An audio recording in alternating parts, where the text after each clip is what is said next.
Spreek, o Heer, want ons kom na U, om gevoed te word met U heilige woord. Skryf U waarheid diep in ons hart, dat U beeld al meer uit ons leven skyn. Ag, o Heer, in ons sigbaar word, deur ons woorde, dade en geloof.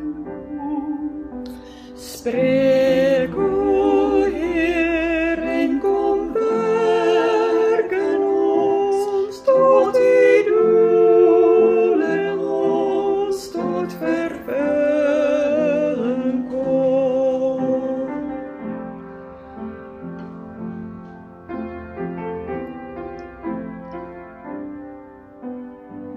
Leer ons heilige oorzaamheid, hier met voor U woorden bescheidenheid.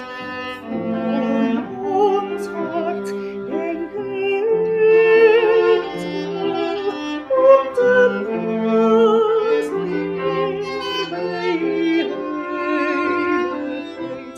Gee dat ons zag ons voorzien, morgen nooit die dag straks U woord in ons hart en verdrijft ons al ons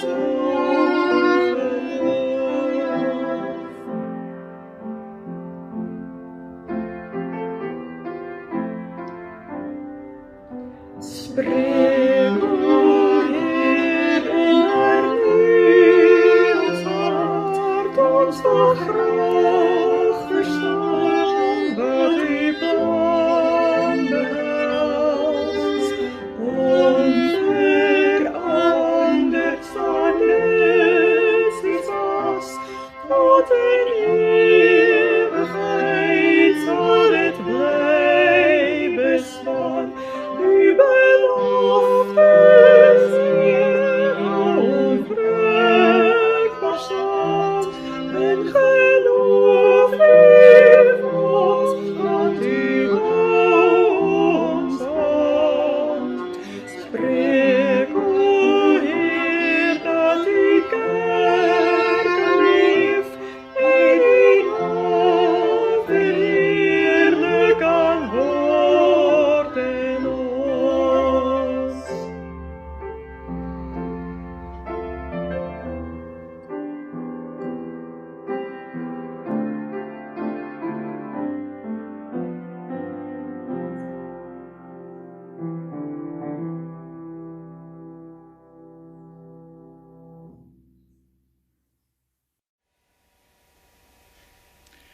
Goeiemôre. Welkom in die huis van die Here op hierdie pragtige Sondagoggend. Mag die Here vir jou en vir my ook vanoggend hier in sy huis ontmoet. Ons het hierdie week begin met die lees van die boek Genesis. Vanoggend wil ek oor Genesis 1, God se skepping, preek, en kom ons word dan stil met die fotum uit die pragtige Psalm 19. Die hemel getuig van die mag van God, die uitspansel maak die werk van sy hande bekend. Die een dag gee die berig deur aan die ander, en die een nag deel die kennis aan die volgende mee. Sonder spraak en sonder woorde, onhoorbaar is hulle stem. Tog gaan daarvan 'n boodskap uit oor die hele wêreld. Hulle taal bereik die uithoeke van die aarde. Vir die son is daar in die hemel 'n tent opgeslaan. As hy stralend begin om sy baan te volg, is hy soos 'n bruidegom wat uit sy slaapkamer kom. Aan die een kant van die hemel kom hy op En aan die ander kant gaan hy onder en niks ontkom aan sy gloed nie. Amen. Gemeente van die Here, genade vir julle en vrede van God ons Vader, en van Christus Jesus ons Here, en van die Heilige Gees. Ons gaan nou die Here loof met 'n lied oor God se skepping. Die pragtige lied 464. Hoe groot is U? Hoe groot is U?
Ons geloof in die Here wat ons liefhet. Ons doen dit vanoggend in die woorde van die geloofsbelijdenis van Nicea. Dit is die oudste geloofsbelijdenis wat amptelik by die synode van Nicea deur die kerk aanvaar is. Geloofsbelijdenis wat baie soos die 12 artikels klink, maar 'n bietjie uitbrei oor die persoon en werk van die Heilige Gees. Daarna gaan ons saam sing lied 265. Enigste Here enkele wese, ons glo in U met ons hele hart. Ons glo in een God, die almagtige Vader, die skepper van die hemel en die aarde en van alle sienlike en onsienlike dinge.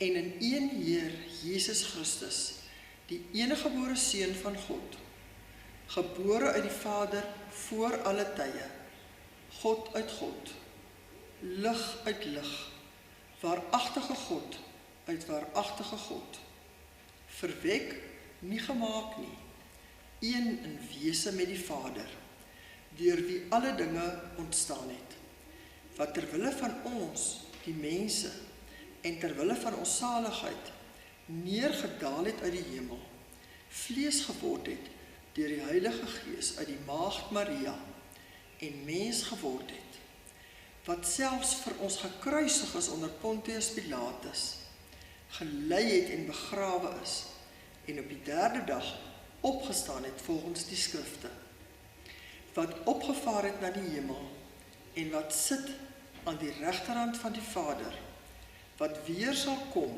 met heerlikheid, om te oordeel die wat nog lewe en die wat reeds gesterf het, wie se koningsheerskappy geen einde sal hê nie, en in die Heilige Gees, die Heer en lewendmaker, wat van die Vader en die Seun uitgaan, wat saam met die Vader en die Seun aanbid en verheerlik moet word, wat gespreek het deur die heilige profete. Ons glo aan een heilige algemene kerk, gegrond op die leer van die apostels. Ons bely een doop tot vergifnis van sondes. Ons verwag die opstanding van die ontslapenis en die lewe van die toekomstige eeuw. Amen.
Ons skriflesing vanoggend kom uit Genesis 1 en Johannes 1, wat albei praat oor die begin van alles. Maar voordat ons dit saam lees, kom ons bid saam. Here onse God, hoe heerlik is U naam oor die hele aarde. Hoe glansryk alles wat U gemaak het. Hoe jubel alles dit uit, Here, dat U groot is, dat U God is. Dat niks of niemand met U kan vergelyk word nie, Here, en daarom is ons so oorweldig en oorstelp deur die voorreg, dat ons U sin kan wees, aan U kan behoort, vir U kan lief hê, vir U kan aanbid, dat U met ons moeite doen. Ook vanoggend weer hier waar ons U woord wil lees, dat U met ons wil moeite doen en U woord vir ons wil oopmaak. Ook vanoggend, Here, waar U hier in die huis met ons wil praat deur die woord. Here, ons kan nie U woord verstaan as U dit nie vir ons verklaar nie, en daarom is ons gebed dat U self deur die werk van U Gees vanoggend die woord vir ons sal oopmaak. Ons vra dit in die naam van U Seun, ons Verlosser, Jesus Christus. Amen. Ons lees vanoggend saam uit Genesis 1, vanaf vers 1 tot 4. God se skepingswerk. In die begin het God die hemel en die aarde geskep. Die aarde was heeltemal onbewoonbaar. Dit was donker op die diep waters, maar die Gees van God het oor die waters gesweef. Toe het God gesê, laat daar lig wees, en daar was lig. God het gesien die lig is goed, en hy het die lig en die donker van mekaar geskei. En dan lees ons ook uit die evangelie volgens Johannes, hoofstuk 1, vers 1 tot 5. Die woord het mens geword. In die begin was die woord daar, en die woord was by God, en die woord was self God. Hy was reeds in die begin by God. Alles het deur hom tot stand gekom. Ja, nie 'n enkele ding wat bestaan, het sonder hom tot stand gekom nie. In hom was daar lewe, en die lewe was die lig vir die mense. Die lig skyn in die duisternis. Die duisternis kon dit nie uitdoof nie. Dit is die woord van die Here vir ons vanoggend.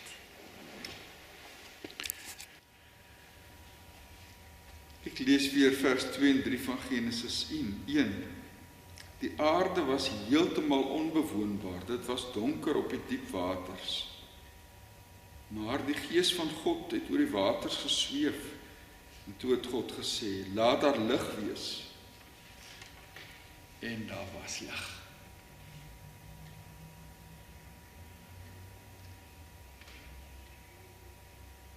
Coronavirus.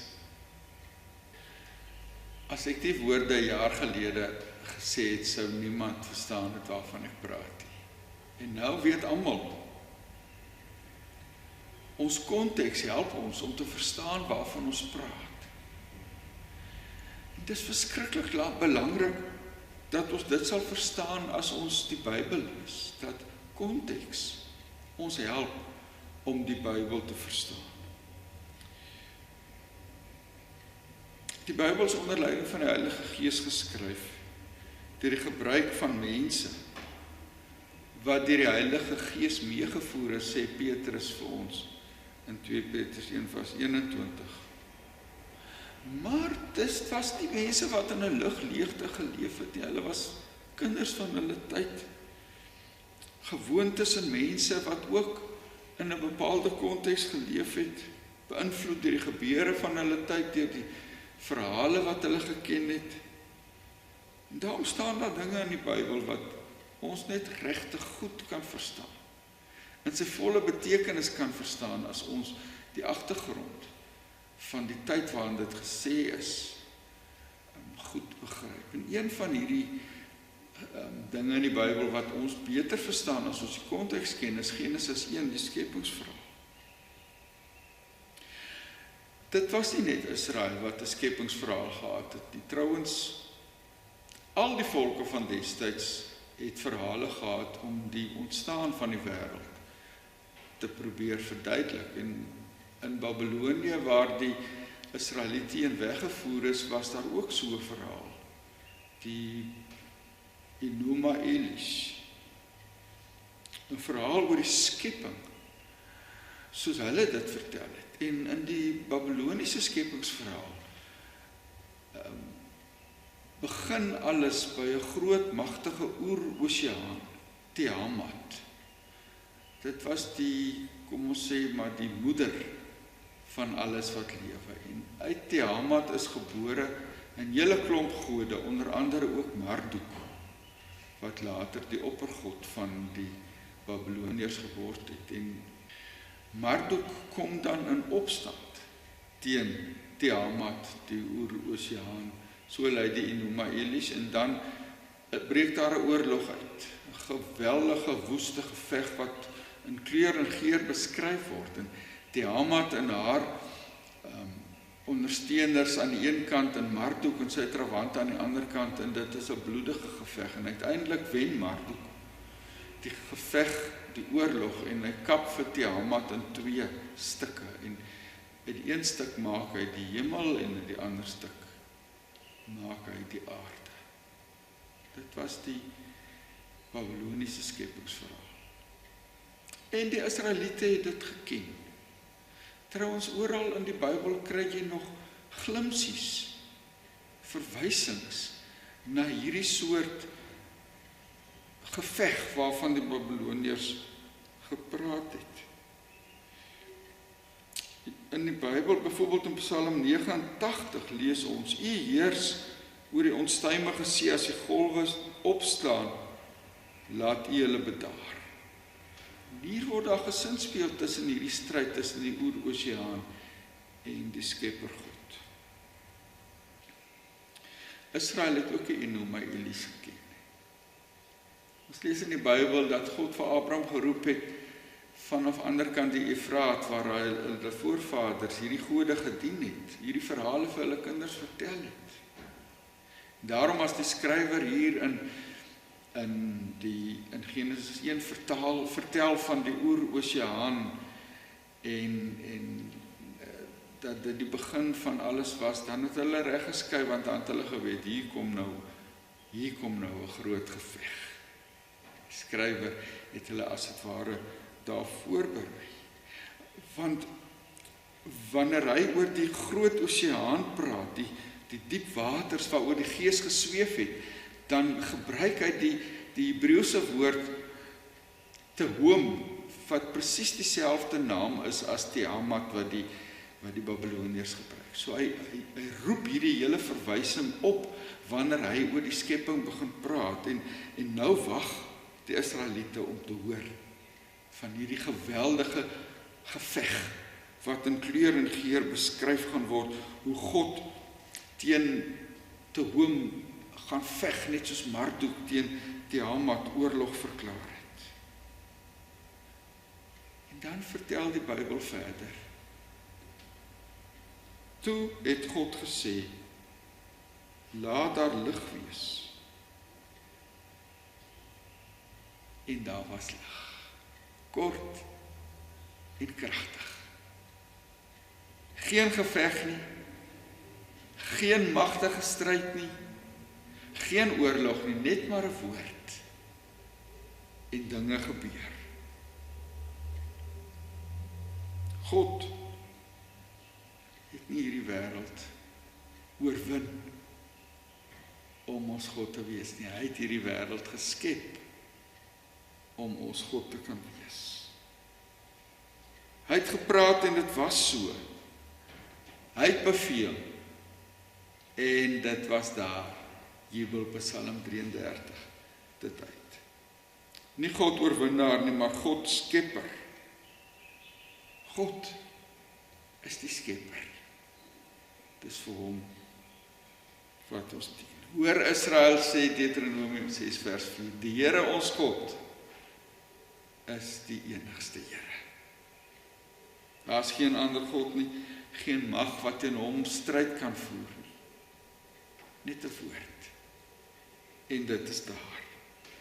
Niks wat sy mag oor hierdie ganse skepping kan bevraagteken nie. Niks wat vir hom en sy soewereiniteit 'n bedreiging is nie. Ons God is die God van hemel en aarde. Dis die goeie nuus, die evangelie wat Genesis 1 vir ons wil vertel. God is koning, hy is in beheer van sy skepping. Hierdie skepping, hierdie wêreld is syne. Hy het dit nie geroof nie, hy het dit nie deur oorlog verkry nie. Hy het dit self gemaak. Die aarde en alles wat daarop is, die wêreld en die wat daar woon, alles behoort aan die Here, want hy het dit gemaak, sê Psalm 24. Die aarde en die see, en die hemelruim met sy ontelbare sterre. Hierdie skepping is God se koninkryk. Hier gebied hy, hier eis hy gehoorsaamheid. Niks kan sy heerskappy bedreig nie. Hy het nie hierdie wêreld deur 'n staatsgreep in die hande gekry nie, en daarom kan dit ook nie deur mag en geweld van hom afgevat word nie. Die aarde was van die begin af syne, en dit sal altyd syne wees. Daar is natuurlik 'n mag wat God se gesag uitdaag. Lees daarvan al in Genesis 3 van Satan. En hoewel Satan sy houe inkry en sonde God se skepping gebreek het dit nie die skepping van God vervreem nie. Daarvan vertel die ander verhaal van die skepping wat ons ook vanoggend gelees het, van die skepping soos Johannes dit vir ons vertel.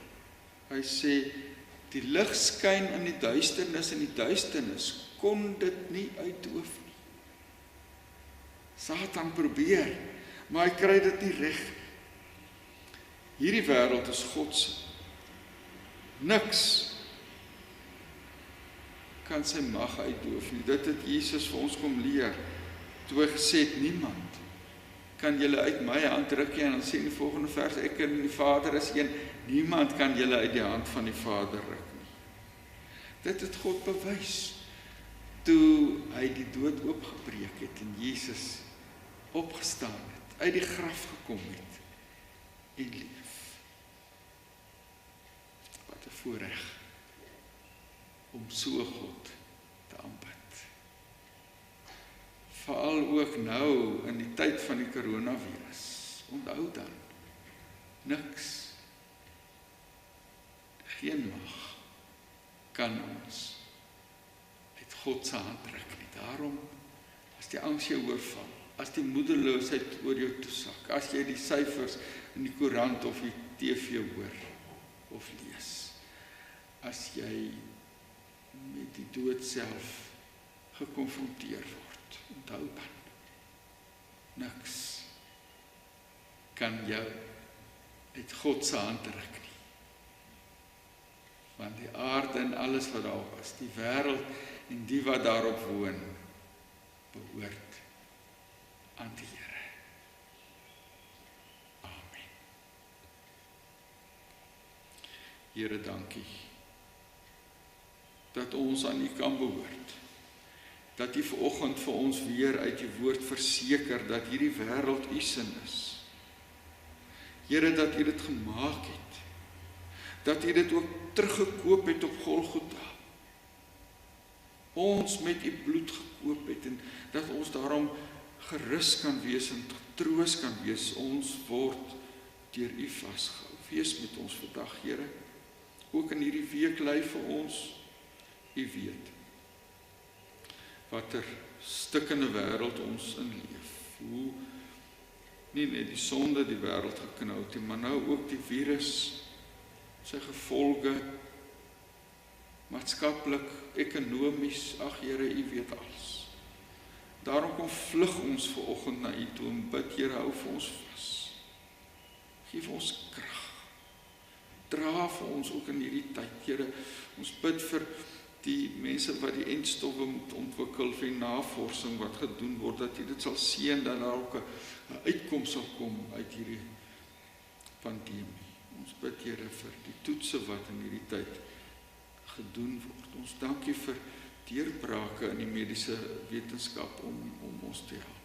Here, ek bid vir hulle wat met siekte worstel, hulle wat geopereer is, hulle wat herstel. Ons bid, Here, vir hulle wat treur. Bid vir hulle wat eensaam is, afgesonder is, afgesny van hulle dierbares, omdat hulle nie uit die ouerhuise mag kom nie. Bid vir kinders wat bang is om skool toe te gaan. Vir personeel in die skole wat die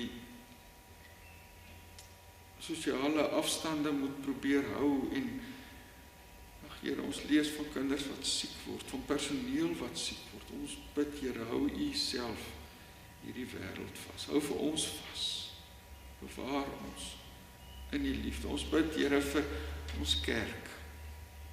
U weet van die magte van die bose wat dwing om in te dring in die kerk, soos dit van die begin af al was. Die kerk en sy mense uitmekaar te skeer. Hou U self U kerk vas, Here. Ook in hierdie tyd waar ons nie fisies by mekaar kan wees om U te aanbid en mekaar se teenwoordigheid te kan geniet nie. Ons vra dit in Jesus naam. Amen.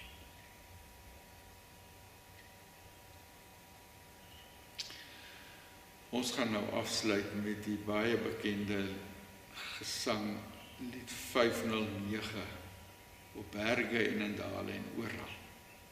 Dis my God.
Ontvang nou die seën van die Here en gaan leef in die verwagting dat die God van hemel en aarde ook in hierdie week vir jou en jou dierbares in sy hand sal hou. Die genade van ons Here Jesus Christus en die liefde van God ons Vader, die gemeenskap van die Heilige Gees, ons trooster bly by julle al.